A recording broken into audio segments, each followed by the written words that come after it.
Hai manusia, hormati ibumu yang melahirkan dan membesarkanmu. Darah dagingmu dari air susunya, jiwa ragamu dari kasih sayangnya.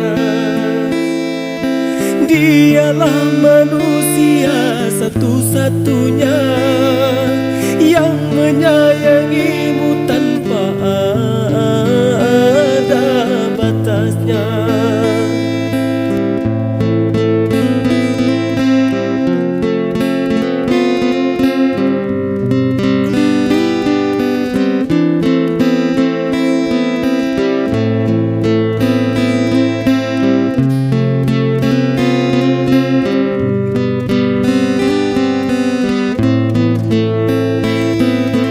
Doa ibumu dikabulkan Tuhan, dan kutukannya jadi kenyataan.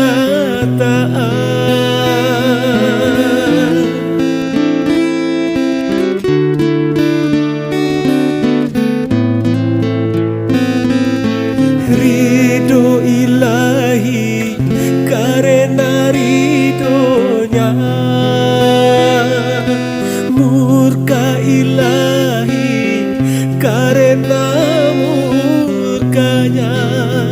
Bila kau sayang pada kasihmu, lebih sayanglah pada ibu. Bila kau patuh pada rajamu, lebih patuhlah pada ibu. Bukannya gunung tempat kau meminta, bukan lautan tempat kau memuja, bukan pula dukun tempat kau menghibah, bukan kuburan tempat memohon doa.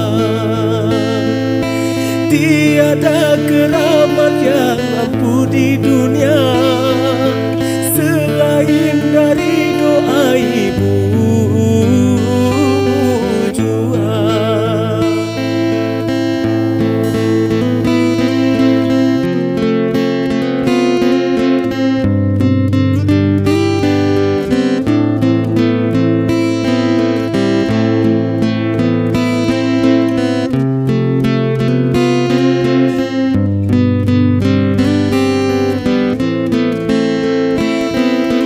Doa ibumu dikabulkan Tuhan, dan kutukannya jadi kenyataan.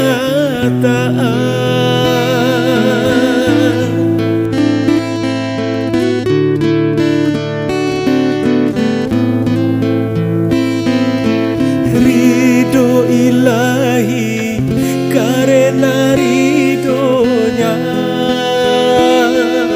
murka ilahi karena murkanya.